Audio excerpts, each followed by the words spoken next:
들을 데리고 옵니다. 그래서 집을 들어가서 보면은 많이 훔쳐왔는가 수탈해왔는가 하는 것을 알 수 있으니까 집에는 재물을 안 가져가는 모양입니다. 그런데 그 자료를 보면은 요즘 말로 한다면은 문경에 주택 투기를 했습니다. 그래서 서울을 오가면서 들렸다가 하는 그런 걸 볼 수가 있는데, 그리고 또 매년 고과를 하면은 그 상위 등급을 받지요. 근데 왕과 왕비의 측근에게 하등을 줄 수는 없겠지요. 아마 그 당당한 백이 있기 때문에 그렇게 힘있게 하지 않았는가 이렇게 생각이 듭니다. 시간이 앞으로 그 뒤에 나오면은 이 오행 문제를 다시 거론을 했으면 좋겠습니다. 다음은 그 두 번째 발표의 토론을 김신재 선생님께서 해주시겠습니다. 저는 동국대 경주 캠퍼스 국사학과에 재직하고 있습니다. 잘 아시는 것처럼 수은 최재호 선생은 경주 출신입니다. 그래서 경주시 현공연에는 최재호 선생의 생가라든지 동학을 창조한 용담정, 그리고 최재호 선생의 묘소가 한 곳에 모여 있습니다. 내년 4월을 목표로 해서 최재호 선생 생가 복원 작업이 진행이 되는데, 초가로 할 건가 기가로 할 건가 약으로 할 건가 고민하다가 기가적으로 복원하려고 했다고 합니다. 그래서 제가 최재호 선생 고향에 산다고 해가지고 저를 토론자로 지정한 것 같습니다. 그러면 준비된 토론문을 중심으로 말씀을 드리겠습니다. 107페이지입니다. 동학 창조의 시대적 배경으로서는 조선 왕조 지배체제의 모순에서 비롯된 대내적 요인과 서구 열강의 동점이라는 대외적 요인을 두고 있습니다. 따라서 창조 배경에는 반서구적 요소가 깔려 있습니다. 발표자는 동학의 창조 배경에 깔려 있습니다. 발표자는 동학이 반서학적 흐름하에 창조되어 서학에 대한 대항의식이 창조 배경에 깔려 있음을 지적한 후 한국 근대사에서 동학과 서학의 관계를 다루었습니다. 준비한 질문이 5개인데 일단 시간 관계상 먼저 3개를 말씀을 드리고 시간이 나면 또 말씀을 드리도록 하겠습니다. 첫 번째 질문은 동학의 반서구의식과 척사론에 있어서 반서구의식의 관계입니다. 이 부분은 발표자가 발표할 때 부분적으로 언급을 했습니다만 조금 더 자세하게 말씀을 드려주면 좋겠습니다. 한 달락 건너뛰고 보겠습니다. 동학에는 척사론과 공통되는 반서구적 의식이 있었습니다. 그런데 동학은 서세를 기기 음교에 의존한 금수와 같은 세력으로 경멸하지 않았고 서구의 힘의 실체를 인정하였다는 점에서 척사론보다 현실 인식이 한 발 앞섰다고 평가가 되고 있습니다. 또한 동학은 유생들보다는 자국의식이 강하고 서민들의 안민의 바탕을 둔 점에서도 주자학적 위정척사론과 구별합니다. 발표자는 17세기 이후 유학자들에게 형성된 반천주교적인 척사론과 그 흐름을 동학이 같이 한다고 언급했습니다. 그런데 동학의 반서학적 흐름과 유학자의 척사론과의 차이도 언급되어야 동학과 척사론의 차이성이 분명히 드러날 것 같습니다. 이 문제에서 말씀을 해주시면 좋겠습니다. 두 번째 질문은 동학과 유학 그리고 동학과 서학과의 관계입니다. 발표자는 동학의 유학에 대한 동지의식을 또는 서학과는 대결의식을 말씀을 했습니다. 여기에 약간 의문이 있어서 질문을 드립니다. 수동문에서 수은 선생은 큰 부분에서는 동학이 공자의 도와 같으나 도에 이르기 위한 수영 등 작은 부분에 있어서는 서로 다르다고 얘기를 했습니다. 이렇게 얘기한 것은 동학의 가르침이 유교적 가르침에 위배되는 것이 아니라는 것을 강조하기 위한 것이었습니다. 그런데 동학은 108페이지입니다. 동학은 유생과 위정자로부터 수학과 다름없는 사교 또는 사악한 가르침으로 지목이 되었습니다. 인시천이라는 평등의 가르침이 신분사회 윤리와 충돌된다는 점, 그리고 천절한 용어를 사용한 점 등이 주요 이유가 되겠습니다. 동학은 서학의 이질성을 배척하면서 내면적으로는 또 서학 사상을 수용했습니다. 동학은 시움과 도를 서학과 공유하는 것으로 생각을 했습니다. 발표자는 55쪽 발표문에서 동학이 불교, 유교, 도교 등에 대한 연합의식 내지 동지의식을 갖고 있었으며 이들 종교들을 인정하는 태도를 취하면서 서학에 대해서는 날선 비판을 가했다고 하고 동학 창조에 있어서 반서학적 흐름과 서학과의 대결 의식을 특히 강조하고 있습니다. 그런데 수은 최재호 선생은 유교의 역할이 끝났다 이렇게 얘기를 했고 동학과 기존 종교와의 관계에서 수용한 측면과 대결 내지 배척한 측면 양면이 언급이 필요한데 이 부분에 대해서는 약하게 취급이 된 것 같습니다. 그리고 질문 내용입니다. 동학이 유불선에 가진 연합의식 내지 동지의식의 구체적 사례가 무엇인지를 더 들어주시면 좋겠습니다. 그 다음에 이제 세 번째인데 발표문의 제목 문제입니다. 발표문의 제목만 보게 되면 발표 내용이 동학의 창조 배경에 맞춰져 있는 것처럼 보입니다. 그런데 내용에는 한국 근대사에 있어서 동학과 서학과의 상호관계라는 언급이 큰 비중을 차지하고 있어 제목과 내용이 약간 일치하지 않는 면이 있습니다. 그래서 약간 제목을 수정하는 방법도 좋겠다고 생각하는데 발표자의 견해를 듣고 싶습니다. 이상입니다.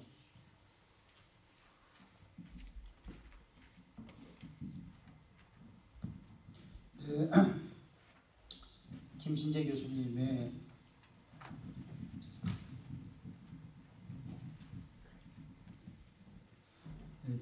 교수님의 토론에 대해서 감사를 드립니다. 우선 첫 번째 질문, 동학과 척사론의 관계에 대해서 질문하신 부분이요.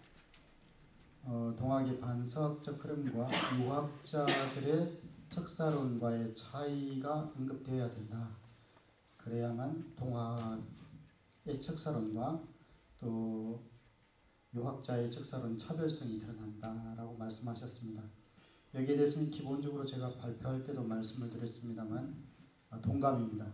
예, 토론자의 생각에 전적으로 동의를 하고요. 제 발표문에서 이런 부분이 제대로 좀 언급이 자세하게 되지 못했다라는 생각을 합니다.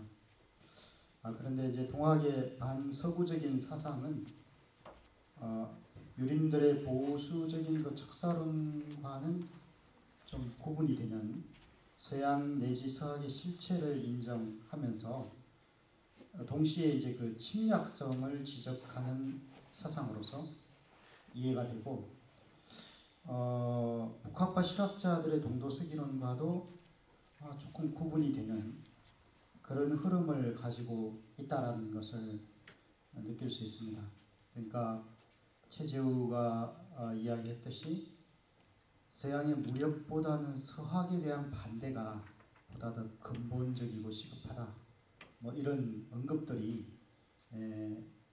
굉장히 그 동양적, 한국적 사상의 중요성, 서구적 이 사상이 동양 또는 한국을 지배하는 것에 대한 위기의식 내지는 대항의식이 잘 드러난 부분이 아닌가 이런 생각을 해봤습니다. 그 다음 동학과 유학, 서학과의 관계에 대해서 뭐 말씀하신 부분을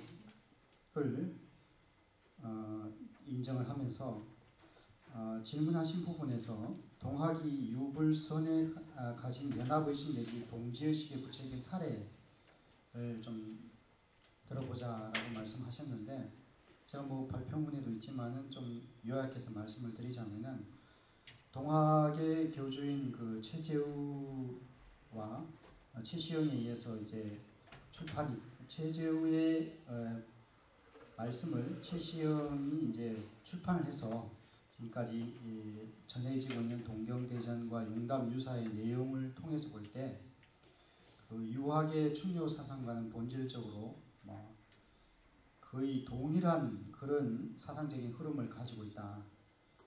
이렇게 표면적으로 나오는 그 경전의 내용을 통해서 볼 때는 그렇습니다.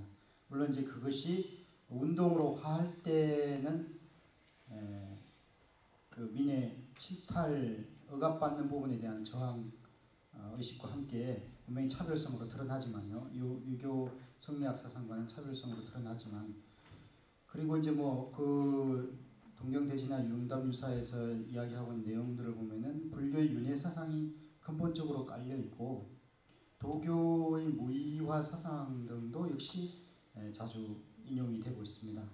그런 점에서 이제 동학은 유불선을 통합하고 그 바탕 위에서 기성 세계 전통 종교의 대표로서 이 유불선에 부족하다고 생각되는 그 위민의식 내지는 민중의식과 그리고 외세에 저항해서 민족의 위기를 구하자는 어떤 애국 사상 등이 가미된 그런 점이 동학의 하나의 어떤 특징적인 요소로서 파악이 되고 있습니다. 제목에 관해서는 토론자 선생님의 말씀에 전적으로 공감하면서 좀 더 내용을 보완하면서 내용이 맞는 제목을 찾도록 하겠습니다. 예.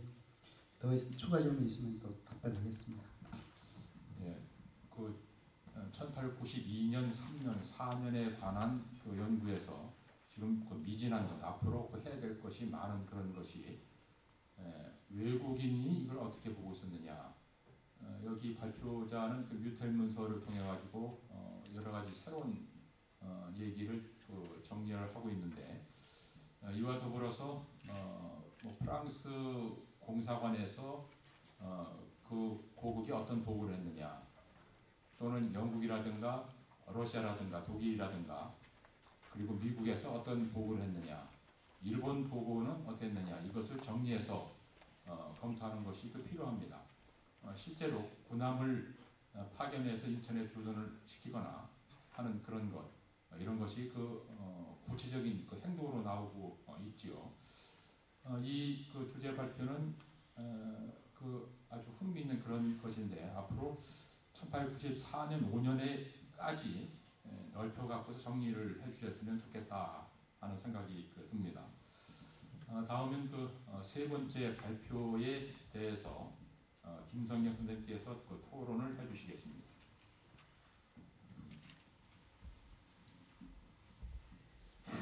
네, 김선경입니다. 저는 지금 이 자리에서도 느끼는 건데, 현재 우리가 민중운동사 그리고 민중사를 어떻게 써야 될 것인가에 대한 상당히 방법론적인 고민이 없이는 좀 더 이상 나가기 어려운 어떤 국면에 있지 않은가 하는 그런 생각을 해봅니다. 지금 이 글의 방법론을 보면은 이제 전사를 쓴다는 건데, 전사를 쓴다는 거는 되게 이제 새롭게 계열을 형성하는 거고, 그 계열에 맞닿아 있는 곳에서 어떤 새로운 정치성이나 정당성을 부여하는 작업이 되기 쉽고, 그게 이제 우리는 그동안 동학의 전사로서 어떤 밀란과 동학교도의 교주신흥운동이라는 두 가지 전사를 가지고 두 계열이 경합하는 그런 전사 쓰기에 이제 그 역사가 있었죠.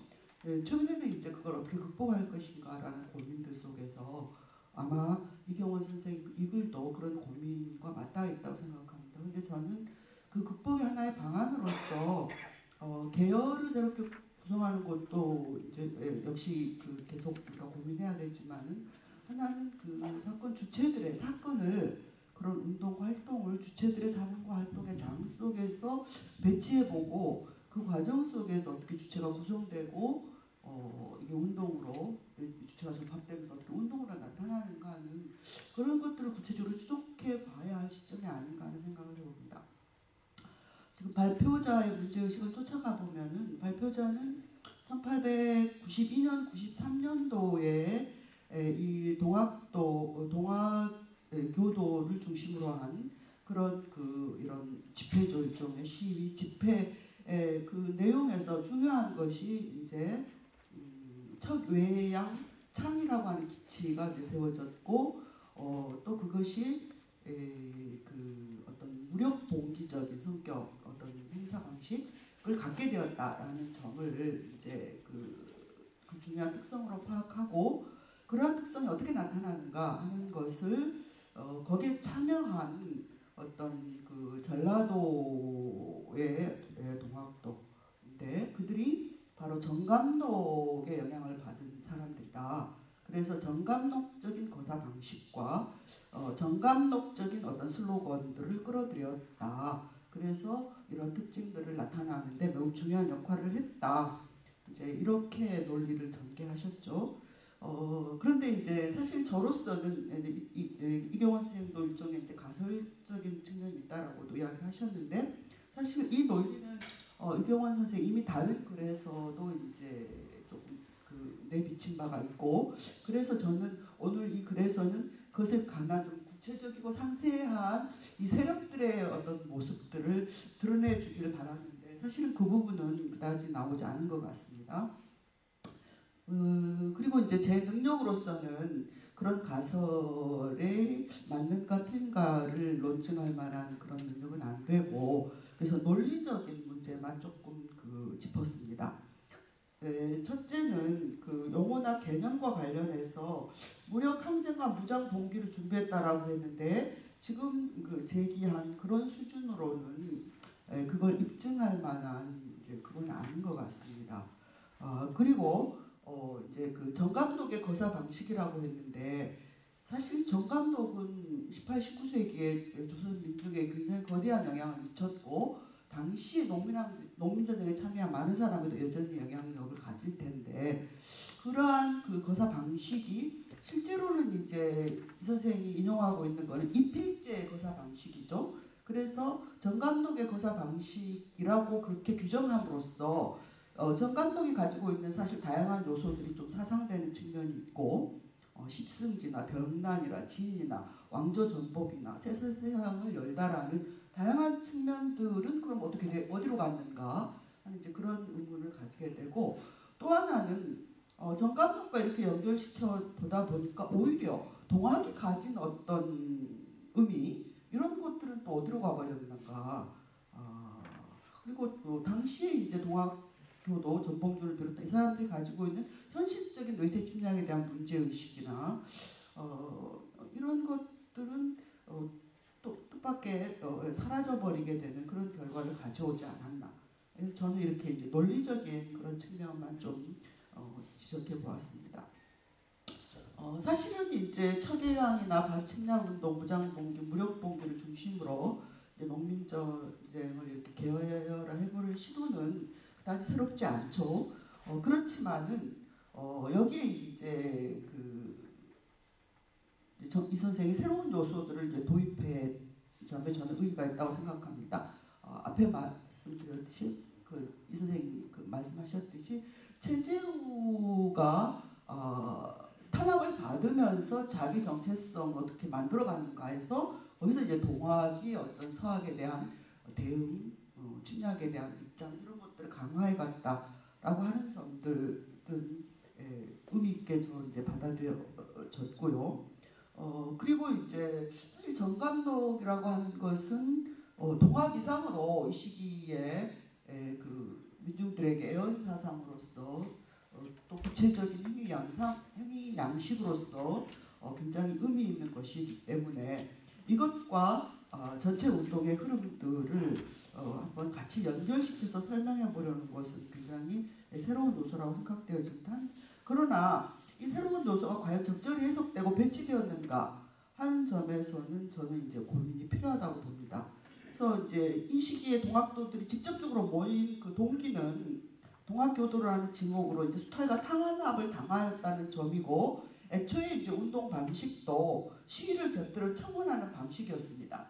그런데 이것이 이제 시간이 지나면서 상당히 구체적으로 자신들의 요구나 활동 방식, 믿음, 가치 이런 것들을 어떤 기치로 일반화했는데 그게 이제 척교양이 되었다라는 점은 왜 그렇게 됐을까? 이거는 이제 우리가 좀 고민해야 되겠죠.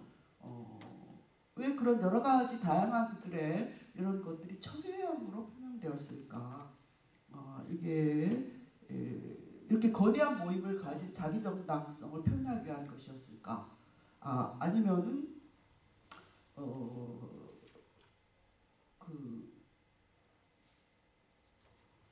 척예향창이라고 하는 그 표현을 우리가 또 너무 협소하게 해석하고 있는 건 아닐까. 이제 이 선생이 그 다른 글에서는 이 창이 척예향창이를 사실은 유학과 연결시켜서 설명했는데 오늘 글에서는 정감독적인 어떤 그 활동 방식하고 연결시켰거든요. 근데 이 창의를 지금 다른 글에서도 그렇지만 지나치게 척예향하고만 연결시키는 것은 아닌지, 실제로 농민군들은 그 동학사를 보면 계속 자기를 의려라든지 의군이라고 지칭을 했고, 뭐 제중의소라고 표현을 했고, 제폭구민의 어떤 의의를 이야기했고, 그래서 이 의라고 하는 것은 단순히 기존의 어떤 의병적인 의만이 아니라 민을 대변하여서 뭔가 민들을 위한 그 어떤 것을 한다라고 하는 그런 자기 정체성을 드러내는 방식으로도 그렇게 이제 이야기를 했었거든요. 그래서 이 창의라고 하는 점에 대해서 농민들이 이 시기에 자기들을 어떻게 이제 어떤 그 국민 앞에 이렇게 드러내려고 했던가, 그 자기 기치를 만들어가면서 사후간에 어떻게 결집해 갔던가, 이런 것들에 대한 고민들이 이제 우리가 조금 더 해봐야 되지 않을까, 이런 생각을 해봅니다. 제 생각에는 여러 가지 방식들이 있을 것 같아요. 그 신혼운동을 모였지만은 수만 명이 모이는 모임 자체가 사실은 농민분들에게 엄청나게 그 자체가 영향력을 주었을 거라고 생각되어지거든요. 그래서 그런 그 운동이 진행 과정의 어떤 동학들, 운동이 진행되면서 많은 사람들이 모여들면서 거기서 무엇이 어떻게 진행되었는지에 대한 것들을 이 선생처럼 그들이 본래 가졌던 어떤 연원이나 요소들과 함께 끌어들여서 설명을 좀 해보려는 노력들이 같이 필요한 게 아닌가, 이제 그런 그 생각을 해보았습니다. 예.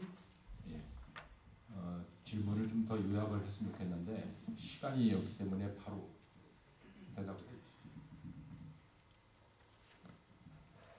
네, 그 토론해주신 내용들 모두, 그러니까 제가 앞으로 이 발표문을 수정할 때 도움이 많이 되는 부분이라고 생각이 드는데요. 그러니까 지금 제가 다 답변을 드릴 수는 없을 것 같고요. 그러니까 그 처음에 말씀해주신 부분, 그러니까 민중운동사를 앞으로 서술할 때 그 방법적인 고민들을 더 해야 된다라는 그런 부분은 그러니까 저에게도 큰 과제라고 생각하고요. 또 지금 어떻게 보면 제가 오늘 발표한 이 글은 어떤 그 방식면에 있어서는 기존의 그런 방법과 크게 다르지 않은 면이 있다는 생각이 듭니다. 그래서 좀 그런 부분은 제가 앞으로도 계속 고민을 해보겠습니다. 그리고 또 그것과 더불어서 그러니까 이 시기에 동학 교도들이 어떻게 모이고 어떻게 그러니까 그 운동을 전개해 나갔는지 그런 구체적이고 상세한 내용들을 지금은 담고 있지 못한데요. 그런 부분들도 앞으로 이렇게 보충할 때 그러니까 계속 생각을 해보겠습니다. 그리고 개념 부분에서 그러니까 제가 발표문에서 그러니까 여러 가지 그 용어를 쓰고 있습니다. 그래서 무력 봉기, 무력 항쟁, 무력 행사, 뭐 이런 여러 가지 내용을 쓰고 있는데요. 그러니까 이제 그런 모습을 보이고 있지 않은데 그런 용어를 쓰는 게 좀 무리이지 않은가라고 지적을 해주셨습니다. 그래서 그러니까 발표문에서 어떤 그 단어를 쓸 건지 제가 앞으로 통일할 생각인데요. 근데 제가 여기서 무력이라는 단어를 계속 쓰고 있는 것은 그러니까 그 이전 신원운동과의 차이점을 나타내려고 했던 것입니다. 그래서 그러니까 제1차 3례 치해 직후부터 제2차 3례 치해 때까지는 이제 더 이상 그러니까 가만히 있지 않고 우리들의 요구를 들어주지 않으면 그러니까 행동으로 보여주겠다. 그런 새로운 운동 방식을 전개하고 있었기 때문에 그런 의미를 담는 용어로 그러니까 무력이라는 용어를 계속 제가 그 발표문에서 쓰고 있었는데요. 그 부분에 대해서도 좀 그러니까 지나치게 해석하지 않되 그러니까 시기에 신원운동의 변화를 담을 수 있는 그런 용어를 좀 생각을 해보겠습니다. 그리고 정감록의 거사 방식 부분에서는 그러니까 다른 노서들을 좀 사상하고 있는 거 아닌가라고 하셨는데, 그러니까 제가 여기서 주목하고 싶은 거는 그러니까 정감록의 그런 진인설이나 그런 기타의 그런 것보다도 그 거사를 준비할 때 사람들을 모으는 방식에 주목을 하고 싶었습니다. 그래서 그러니까 제의 그런 기본적인 입장은 그러니까 동학 사상 자체가 어떤 혁명을 일으키고 그러는 데에 좀 부족한 면이 많다고 보는 입장인데요. 그래서 어떤 다른 곳에서 그런 거사 방식을 도입하고 있었다라고 생각을 합니다. 그래서 그러니까 제 2차 상류치의 시기에 동학 교도들이 이제 뭔가 행동을 보여주려고 할 때 정감록의 그런 거사 방식을 활용하고 있었다라는 것인데요. 그러니까 그 정감록의 거사 방식에서 제가 발표문에 얘기했던 것처럼 크게 세 가지 단계를 주요하게 봤습니다. 그래서 먼저 첫 번째는 그러니까 창의를 사방에 알리면서 뭐 통문을 돌린다던가 그런 행위, 그러면서 취당을 하는 행위, 그러니까 첫 번째고, 그 다음에는 무기를 마련하는 단계, 그 다음에는 서울로 진격하는 단계, 어떤 그런 자신들의 그런 문제를 행동으로 행사할 때 정감록의 그런 거사 방식을 가져와서 활동하고 있었다. 이제 저는 좀 그쪽 부분에 그 초점을 두고서 보고 싶었습니다. 네. 그리고 그 창의의 의미에 대해서는, 그러니까 이것도 그러니까 제가 동학을 보는 그런 시각과 좀 관련이 있다고 생각이 드는데요. 그러니까 동학이 전국적으로 퍼졌을 당시, 그러니까 최시영이 그 동학을 포교했을 때 그 내용을 보면은, 그러니까 그런 뭐 내수도문이나 이기대전 이런 것들을 볼 때 굉장히 그 어떤 사물이나 천지 만물을 공경하고 사랑하라라는 그런 것들을 강조하고 있었습니다. 그래서 동학 교도들이 뭔가 이렇게 봉기하려고 일어나려고 할 때는 오히려 그러니까 뭐 유교적인 그런 관념들, 의나 충이나 이런 것들을 표방하고 있었다고 생각되는데요. 그런 유교적인 관념들은 굉장히 당시에 보편적으로 사람들이 수용하고 있었던 것으로 생각이 됩니다. 그래서 그러니까 뭔가 이렇게 움직이려고 할 때 정감록을 사상을 가졌던 사람들도 의나 이런 것들을 표방할 정도로 뭔가 여러 사람들에게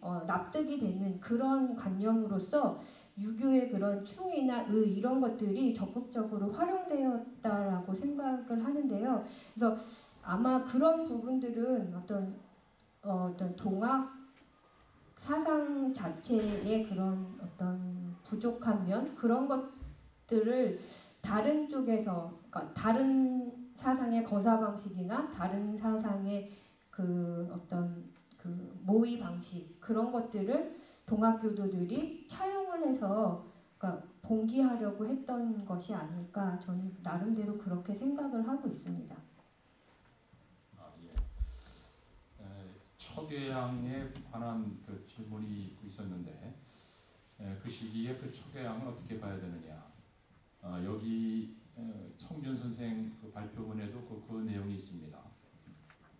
그런데 저는 이제 그 한국 근대사에서는 조선 또는 한국 내의 문제만 가지고 봐서는 해명 안 되는 것이 많다. 적어도 동아시아 3국을 같이 봐야 된다. 이렇게 그 생각을 하고 있지요. 아편전쟁 이후에 삼국으로 모셨던 청국이 얼마나 곤욕을 치렀는가. 그리고 프랑스 군대와 싸워서 그 베트남을 빼앗겼다고 생각했던 그러한 문제가 있고, 우리도 그 식민양유, 병인양유의 문제가 있었고, 또 러시아 함대가 늘 주변에 와서 얼씬거리는 그런 것이 굉장히 큰 위기에 있었던 것이죠. 그런데 정부에서는 그에 대한 적절한 대응을 못하고 동학농민군, 동학조직이 먼저 이에 대해서 일정한 위구심을 표명한 것, 이것은 그 시기에 그랬을 것이 아니냐, 그런 것을 기반으로 해서 가야 될 것이 아니냐, 이렇게 생각이 되고 더 강조를 해야 된다, 이렇게 생각되죠. 여기는 봉기계획안에서 얘기를 하고 있습니다. 근데 이 봉기계획은 3례 집회뿐만이 아니라 그 이후에 가보년의 봉기 이전까지 그 전체적인 것을 같이 봐야 될 것이 아닌가, 이렇게 생각이 되지요. 이를테면은 원평 집회나 그 보훈 집회에서 어떤 일이 있었는가, 그 이화 선생님하고 원평 구민안에 가서 최순식 선생님께 직접 들은 얘기입니다. 원평 집회를 할 때 목봉 2개를 가지고 수천 명이 모여서 시천주 조화정 영세불망 만사지 하고 딱 쳤답니다. 이 소리가 얼마나 큰지 그 근방을 다 울렸다 하는 것인데, 왜 목봉을 들었는가, 이건 한번 또 생각을 해봐야 되고, 또 검가가 어떤 의미를 지니고 있느냐, 또 보훈 장례리에 돌성을 쌓은 것은 어떤 의미냐, 이런 것도 생각을 해야 되지요. 3례 집회만 본다면 그 표용삼 선생님이 쓴 글에 그런 내용이 있습니다. 손천민이 3례 집회에 갔는데 잘못했다가 맞아 죽을 뻔했다, 돌아와서 그렇게 수레를 했다고 합니다. 3례 집회에서의 그 열기라든가 강력한 그런 뭐 활동이라든가 이런 것이 갖고 있는 의미가 뭔가 하는 걸 봐야 되고, 결국 그것이 사발통문 내용까지 온 것이 아니냐. 그래서 이 발표에서 봉기 계획은 그런 여러 가지 것들을 연관해서 정리를 하면은 새로운 시각을 보여주지 않을까, 이렇게 생각이 듭니다. 다음 4번째 발표는 발표자가 없기 때문에 그 김양식 선생님이 누구를 대상으로 이렇게 질문해야 될지 모르겠는데, 자, 그래도 문제점이라든가 이런 것을 같이 얘기를 해주시고, 지금까지 발표됐던 그 내용 가운데서 아까 말씀드린 대로 질문할 내용이 있으면 말씀을 좀 해주시죠. 네, 알겠습니다. 발표자가 없어 더 곤욕스러운 토론자가 된 것 같습니다. 같이 좀 생각해보자는 차원에서 몇 가지 좀 말씀드리고 싶습니다. 방금 전에 신영희 교수님도 말씀드렸지만은 보훈 집회와 3례 집회는 분명히 다른 점이 있습니다. 그걸 동일선상에서 동학 중심으로 접근할 경우에 오히려 기존의 어떤 연구 성과에서 상당히 퇴보할 수밖에 없는 그런 내용이 될 수밖에 없거든요. 그래서 이 발표문 같은 경우에는 이 보험과 권고 집필을 같은 연장선상에서 접근을 했기 때문에 크게 4가지 큰 문제점이 있지 않나 하는 생각이 듭니다. 하나는 실제 기존의 연구사적인 관점에서 봤을 때 어떤 새로운 논점이라든가 사실 규명이 없다라는 점을 지적할 수가 있을 것 같고, 방금 전에 이제 말씀드렸듯이 분명히 보훈 집회와 권고 집회는 다릅니다. 같은 면도 있고 다른 면도 있고, 그 부분이 명확하게 이제 해명이 됐을 때 가보년 동학농민혁명하고의 그 연계성을 밝혀낼 수가 있는데, 동학교단 중심으로 두 사건을 동시로 접근하다 보니까 좀 오히려 모호해지는 결과를 빚는 것 같고요.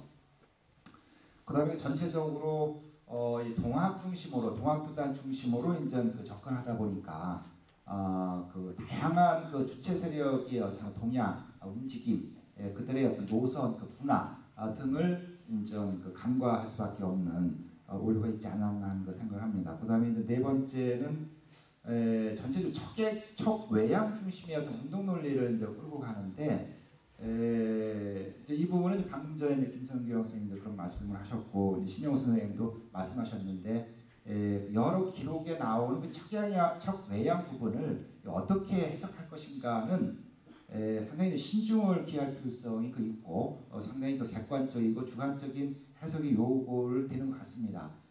특히 어떤 기록에 그냥 척외양 그런 문구만을 가지고 단순한 어떤 반침략 논리로 가져갈 경우에는 우리가 다양한 그런 측면들, 사실들, 그 다음에 당시 동학교들이라든가 일반 민중들의 어떤 의식 세계를 엿보는데 상당히 이제 한계가 있지 않나 하는 생각을 합니다. 그래서 이 전개과정 그 이해에서도 이제 그런 지적을 했지만은 이와 같은 그 척개양이 정면에 나타난 척내양이 단순한 어떤 운동 목표인지 그것이 어떤 전술적 슬로건인지 또는 어떤 전략인지 그리고 그런 척개양을 통해서 구체적으로 실현하고자 했던 어떤 목표가 무엇인지 이 부분이 해명되지 않고 단순하게 어떤 기록에 나타난 척개양만을 가지고 척개양, 그 반침략 이런 논리로 가는 것은 대단히 그 단선적인 역사 해석에 빠질 수가 있지 않나 하는 그 생각을 합니다.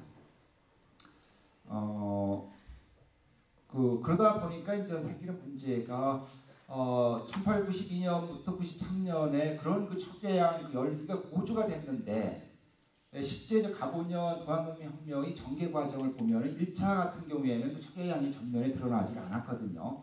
그리고 2차 같은 경우에도 실제 이제 청일전쟁이 전면화되면서 이런 어떤 척개양의 깃발하에 재농민혁명이 전개가 됐습니다. 그렇다면은 그 93년까지의 그런 척개양 그 열기와 94년 전개가 약간 그 비교거리는 그런 부분이 있는데 그렇다면은 그 금고 보호 집회까지 그 역사 해석 척개양에 대한 해석을 좀 달리할 필요성이 있지 않나 하는 그 생각을 해봤습니다. 제 토론문 마지막 특히 이제 그 밑에는 단지 발표문뿐만 아니라 최근 이 동학농민혁명과 관련한 여러 그 연구 동향 발표 내용을 보면서 이제 가졌던 생각이고 저 자신도 이제 곤욕스러워하는 그런 그 부분인데 이 동학농민혁명의 어떤 그 전사를 보라면은 실제 동학운동 외에 어떤 9년 단위의 어떤 농민분기라든가 다양한 그 유민층의 어떤 변혁 지향적 활동 등이 이제 시절과 날줄이 돼서 고번 농민분기를 계기로 폭발한 것이 이제 사실입니다. 그럼에도 불구하고 최근에 들어와서 이 동학교단 중심의 그 단선적인 접근과 이제 해석이 이상하게 주류를 이뤄가는 것이 아닌가라는 이 위기의식을 갖거든요. 그런 면에서 연구자 모두의 어떤 고민이 좀 뒤따를 필요성이 있지 않나. 그런 면에서 이제 옆에 계신 김성경 선생님이 그 토론문 110쪽에 그런 말씀을 하셨듯이 실제 그 과정에서 농민군들이 어떤 요구라든가 활동 방식, 믿음, 가치라든가 또는 주체 세력의 연대성, 공통성, 집합성, 접할 방식이 어떻게 변화되는가 이런 부분이 이제 해명이 돼야 되는데 이게 동학 중심으로 이제 하다 보니까 좀 많은 문제점이 노출되는 것이 아닌가 하는 생각을 합니다. 그래서 특히 이제 왜 그런가 좀 생각을 해보니까 우리가 1893년 그 대사건을 동학민혁명으로 이제 개념화시키다 보니까 이 동학이 이전부터 너무 이게 비약적으로 이게 가치가 올라가고 이제 무게화되면서 거기에 이제 경도되는 그 경향이 있는 것이 아닌가. 그 때문에 오히려 그 120년 전, 그러니까 100주년 때죠. 20년 전 100주년 당시에 그 연구사적인 그 담론 수준보다 오히려 지금이 더 좀 후퇴하고 있는 것이 아닌가라는 평가를 하고 싶습니다. 그래서 실제 동학이 실제 94년 대사건의 중심에 있는 것은 사실이지만은 그 동학의 어떤 역할이 무비판적으로 이제 강조되는 것은 경계될 필요성이 있는 것 같습니다. 그래서 어떤 사회 변혁 사상과 그 운동으로서의 동학은 분명히 이제 한계가 있고 그 한계가 이제 무엇인가를 이제 직시하면서 이제 조심스럽게 지금 접근할 필요성이 있는 것 같습니다. 그래서 제가 보는 관점에서는 이게 내년이 동학민혁명 120주년이고 그에 걸맞는 그런 어떤 연구사적인 그 성찰이 이제 이루어지기 위해서는 무엇보다도 1890년 전후 조선 사회에 대한 객관적인 이해, 더 나아가서 방금 전에 신영 교수님이 지적했듯이 적어도 한반도가 아니라 동아시아적인 그 관점까지도 좀 확장될 필요성이 있을 것 같고요. 동학이 가지고 있는 혁명성과 종교성을 그 양면성을 동시에 좀 들여다볼 필요성이 있는 것 같습니다. 또한 다양한 변혁 주체의 동향과 노선의 어떤 분화 과정을 좀 눈여겨볼 필요성이 있을 것 같고요. 그래서 또한 1890년 전후 최소 10년에 걸친 통시적인 좀 그 해석이 필요할 것 같고 국내의 모순에 대한 이해와 인식 분화 등이 좀 융합적으로 좀 해석이 될 때 물론 저도 아직 이 부분을 녹아내서 뭐 어떤 연구 성과를 못 내고 있지만은 이런 부분에 대한 고민들이 들어갔을 때 그 상내 지표도 그렇고 보험 지표도 그렇고 좀 더 한 단계 고양진 그 연구 성과가 이제 나오지 않을까 하는 그 생각을 합니다. 그리고 개인적인 척개왕이라는 그 슬로건은 제가 보기에는 하나의 슬로건이지 이 척개왕이 어떤 구체적인 목표, 어떤 운동 투쟁 목표 지점은 아닌 것 같습니다. 그리고 그런 뭐 다양한 요소들이 있고 지금까지 여러 그 선학들에 의해서 그 부분을 어떻게 해석할 것인가에 대해서는 그러니까 어떤 국내 모순을 전면에 내세울 수 없는 그런 어떤 그 운동상의 그 어떤 한계라든가 그다음에 척개양을 통해서 어떤 다양한 운동 세력을 결집하고 다양한 어떤 그 민중들을 모아가기 위한 그런 어떤 그 측면들 그다음에 이제 동학이 갖는 어떤 뭐 특수성 이런 측면들이 이제 다각도에서 이제 해석될 부분이 아닌가 하는 생각을 해봤습니다. 이상입니다. 예. 동학과 농민을 어떻게 봐야 되느냐. 당시 용어로서 설명할 수가 있지요. 전봉준 공주에는 동학과 원민으로 나옵니다. 그런데 동학이 적었고 원민이 많았다고 이렇게 얘기가 됩니다. 근데 아주 재밌는 현상인데 전라도에 가서 이 동학농민혁명 이런 얘기를 하면은 동학은 그냥 떠받치면서 같이 가는 그런 존재이지 동학을 중심으로 얘기를 하고 있지 않습니다. 농민, 원민을 중심으로 해서 얘기를 하고 있지요. 그런데 충청도 특히 보은 일대에서 얘기를 하는 거 보면 농민은 뒤로 가 있고 동학이 앞서 있습니다. 근데 그 대표적인 인물 때문에 혹시 그런 영향도 받았겠다 하는 생각이 드는데 전라도는 전봉준, 김계남 이런 인물이 있고 보은은 최시영, 손병희 이런 인물이지요. 손병희의 역할이 어땠느냐 하는 걸 떠나서 손병희는 농민군 지도자로서 개념이 안 들어와 있습니다. 그래서 이것을 그 지역에 따라서 좀 다르게 보는 그런 것도 있다 이렇게 생각이 드는데 여하튼 이것이 우리 역사학계에서 어떻게 정리를 해야 될 것이냐 하는 과제 중에 하나지요. 자, 먼저 그 광고 말씀을 하고 그 청중의 질문을 받도록 하지요. 이 토론회가 끝나고 나면은 능입골에서 그 저녁을 합니다. 그 가난하다고 하지만 재단에서 내는 겁니다. 가서 매상을 올려줄 필요도 있지요. 혹시 재단 예산이 부족하다면 그 차액은 제가 부담할 수도 있습니다. 자, 지금부터는 단답식으로 해서 그 질문 답변을 듣도록 그렇게 하겠습니다. 자, 우리 금산에서 오신 선생님께서 질문을 하신다고 합니다. 자, 말씀해 주시죠. 저는 무식한 사람입니다. 동학혁명사를 공부한 것은 10년, 13년 이제 안 되는데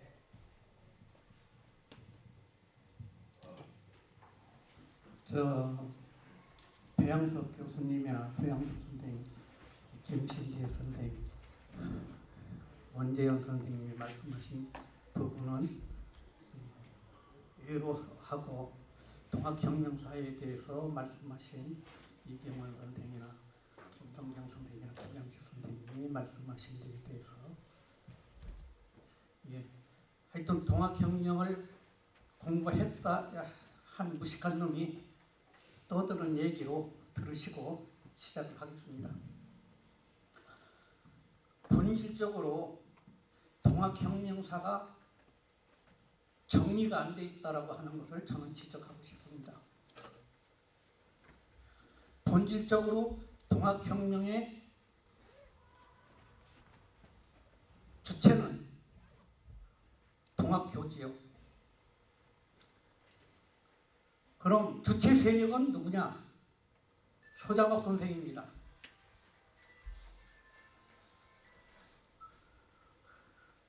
그런데 지금 그런 것이 본질적인 하여튼 동학혁명사라고 하는 차원에서만 얘기를 드리는 거예요.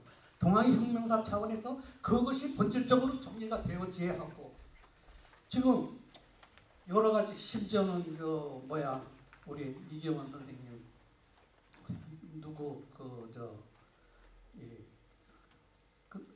누구 말씀하셨죠? 그 전쟁 그 과정? 예. 그런 말씀까지 나올 정도로 정리가 안 돼 있고 흐트러져 있다 이거죠. 동학혁명은 동학교가 주체가 돼서 동학혁명을 일으켰다라고 하는 것이 원칙적으로 본질적으로 정리가 되어야 하고, 그 세력의 동학교 세력 속에서 누가 주체적으로 했느냐 하는 것은 서장옥 선생으로 정리가 되어져야지 된다고 생각합니다. 이것이 정봉준이니 뭐니 이렇게 얘기들이 지금 본질적인 이탈 문제들이 주류를 이루고 있다 이 말입니다. 그래서 그런 얘기를 드리고, 지금 말씀 나누는데 이경원 선생이나 지금 김성경 선생님 같은 경우에는 그 무력투쟁을 하려고 하는 것 같다. 이런 얘기의 본질적인 얘기를 하셨는데, 분명히 주체 세력인 서장옥 선생이 무력투쟁을 주장하는 분들이고, 그 주체 세력으로 그 중심 세력에는 우리 이화 선생님이 말씀하신 서장옥 선생을 중심으로 한 조재벽,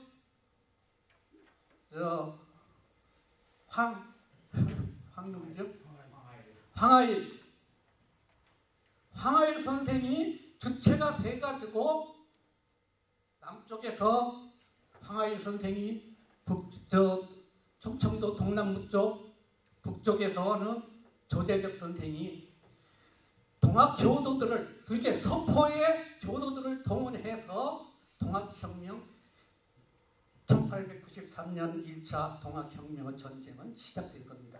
그 중심에는 우리 검사리 3월 8일 날 최초의 공기를 해서 무장에 진출을 하고 백산의 군계를 다시 편성을 하고, 거기까지는 주체 세력이 서장옥 선생 주체하에 황하일, 조재벽 선생이 지휘를 해서 군계 재편성이 되고, 조재벽 전봉준 장군을 호남 대장군으로 임명한 과정까지는 실질적으로는 그 주체 세력들이 이뤄낸 것이라고 감히 말씀드립니다. 이래서 제가 더 길게 얘기하면은 여러 가지가 얘기가 되겠지만, 여기까지만 여러 교수님들이 종합혁명사의 본질적인 문제를 확실하게 인식해 주시길 바랍니다. 동학의 위치를 어디에다 설정하느냐 하는 것은 아주 큰 문제이지요. 1894년에 봉기는 동학 조직에 많은 사람이 들어와서 확대가 됩니다. 그 틀림없이 그런 마당 포독이라고 하는 그런 과정을 거치게 되는데, 그런데 왜 전봉준은 그 원민이 많았다 이렇게 얘기를 하느냐, 이것이 이제 그 해석하는 데에 문제가 되지요. 짧은 시기에 그 동학에 들어와서 활동한 그런 사람, 그리고 대규모로 들어와서 활동한 그런 사람이 오래된 그 교인이라고 표현된 그런 사람들하고 똑같이 볼 수가 있겠느냐 하는 그런 것도 또 있고, 또 어떤 면에서 본다면 완전히 동학과는 별개의 집단이 들어와서 활동한 그런 것도 보입니다. 그런데도 불구하고 동학 조직에 들어와서 분사화된다, 이건 또 틀림없는 그런 사실이죠. 그리고 서장옥과 관련된 그런 내용은 사료가 충분하면은 전봉준 공투와 같은 것이 나오면은 그렇게 설명할 수가 있습니다. 그런데 불행히도 전봉준, 김계남 등 많은 사람들, 또 조재벽 등 많은 사람들을 동학에 입도시키고 적극적인 활동을 하게 했지만 1894년에는 체포되어서 포도청의 감옥에 갇힙니다.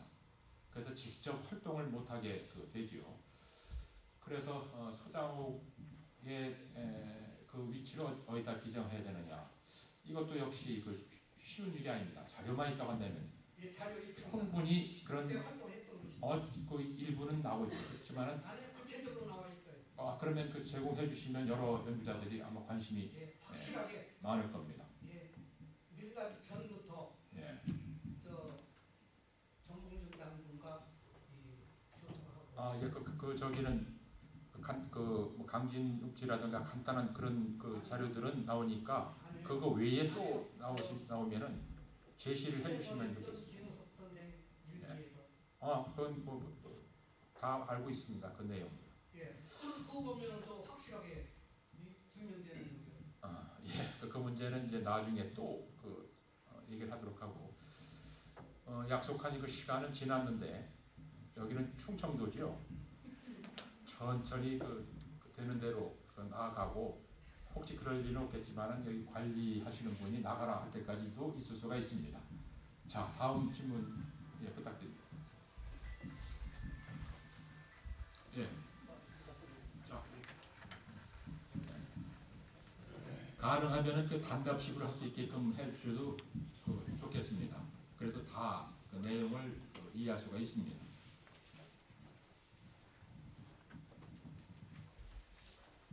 네, 옥천 향토도시관 관장 전승표입니다. 그간에 동학 100주년 할 때서부터 그때부터 이제 처음 접했어요. 신영호 교수님께서 그때 학술대회가 있었는데 아마 충북대인가요? 생각해 보세요. 그 이후에 제가 한 20년간 그냥 짬짬 조금씩 이렇게 김양식 박사님이라든지 또 여기 배양석 교수님이라든지 박명호 교수님, 방금 얘기했던 금산의 또 우리 이 선생님이라든지 이런 분들 얘기를 좀 듣고 제가 공부를 좀 했는데 실질적으로 오늘 보훈 집회가 많이 나오는데요. 가만히 보면은 결정지가 어디냐, 결정을 어디서 했냐, 이게 바로 옥천이에요. 옥천. 그런데 천독의 눈치를 보시는가 어쩌는가 모르지만은 그 양반이 시청교 하다가 재세교 하다가 그 다음에 상대교를 했거든요. 근데 이 상대교를 해서 주류에서 손병현 선생이 주류고 이걸 비주류로 이렇게 밀려나가지고 그런 건 몰라도 오늘도 바로 보면 3월 10일 날 보훈 통일문을 돌렸다. 보훈 집회. 두 군데 다 보면은 옥천 얘기가 하나도 안 납니다. 동학에 특히 충청도에 훌륭하신 대첩주님들이 옥천 청성 포전리가 제가 지명을 한 20년 정도 하다 보니까 포전리가 어딘지 알았어요. 그래가지고 청성면 상포라고 있어요. 거포리 거긴데 거기서 초란내식을 했어요. 최재형 교주가 이렇게 억울하게 돌아가갖고 대접주들이 모여서 김영국 시대 집에서 이렇게 했는데 그러고 또 이제 거기서 바로 보훈 집회를 결정했는데 그 얘기는 하나도 안 나와요. 그래갖고 이런 부분을 좀 우리 이와 이사장님하고 또 신영우 교수님 여러분들 좀 꼭 좀 생각해 주시고 저희는 그간에 여기에 중부 유족회 이사이신 옥천군 구리의 전 의장님 증조할아버지께서도 동학 참여자를 이렇게 됐어요. 그랬는데 앞으로 옥천 통학을 위해서 저기 증약전투 대승하는 데에 증약전투에 그곳에 한 10,000명 정도가 전투를 했거든요. 그리고 옥천에는 그 당시에 바로 5, 6만 명이 동학 또들이 모여 있었어요. 불과 한 6km 정도밖에 안 되는데 그리고 청산에 옥천 통구 지역인 청성에 바로 포전리 바로 옆에 그곳에서 또 3만 명이 전투를 했어요. 그리고 항공리에는요 최시영 교주가요 통화 당시에 지휘를 하시고 가족들이 다 있었어요. 근데 최시영 교주가 딸이 제 자손이 몇 명 안 되잖아요. 그러는데 딸이 최윤이라는 딸이 있었는데 그분이 이렇게 체포돼 갖고 그 청산의 아전인 사람한테 이렇게 또 결혼을 해갖고 그 다음에 청순철 동요 작가 우리나라의 동요의 선구자인 청순철 선생을 이렇게 또 배출한 이런 곳이고 아주 큰 역할을 했는데도 불구하고 조금은 좀 배려 이해를 해주셨으면 하는 마음에서 말씀드립니다. 예, 고맙습니다. 전라도에 가서 얘기를 하면은 경험 얘기, 고창 얘기하기가 좀 꺼려질 정도로 아주 강력하게 여러 주장들을 펼치고 있지요. 충청도는 그렇지는 않은데 그래도 이 그 각 지역에서 활동했던 그 분들에 관해서 어떻게 그 선양하느냐, 어떻게 최소한 그 안내판이라도 만들어서 답사지로 만드느냐, 이것이 그 중요한 과제가 되고 있지요. 옥천, 구체적으로 말한다면 청산에 바로 그 최시형이 머물고 있었고 대도소인 본 장내리에는 손병희가 주재하고 있으면서 실무를 담당했다, 이렇게 나옵니다. 그래서 오늘날 그 옥천 지역에서 어떤 일이 있었는가 하는 것을 더 세밀하게 연구하는 것이 중요한데, 역시 그런 것은 그 구체적인 자료가 나와야 되는데 일본군이 최시형 거처를 기습을 해서 많은 자료를 압수해 갑니다. 이것이 어디로 갔는지 이것이 참 중요한 그런 문제가 되는데, 일부 1894년에 그 공식 문서로 남은 그런 것은 이토 히로부미가 일본으로 가져가서 최근에 그 회수가 됐습니다. 그래서 그 내용을 점검하면 새로운 것, 많은 것은 대개 다 알려진 그런 것이고 일부 지역적인 그런 사례들은 새롭게 얘기할 수가 있는데, 제가 그것은 확인하고 있으니까 곧 그 내용들이 정리가 될 겁니다. 거기에 영동 전투라든가 이런 것을 조금 새롭게 볼 수 있는 것이 추가되어 있습니다. 완전히 새로운 것이 아니라 한두 마디 추가되어 있는 그런 형태로 나오고 있죠. 자, 시간이 다 됐는데 혹시 미진한 것이 있으면은 뭐 얘기를 하시면 좋겠는데, 오해묵 얘기가 뭐 더 필요합니까? 혹시 더 질문이 있으면은 하나만 더 받기로 하겠습니다. 이화 선생님 무슨 말씀 없으십니까?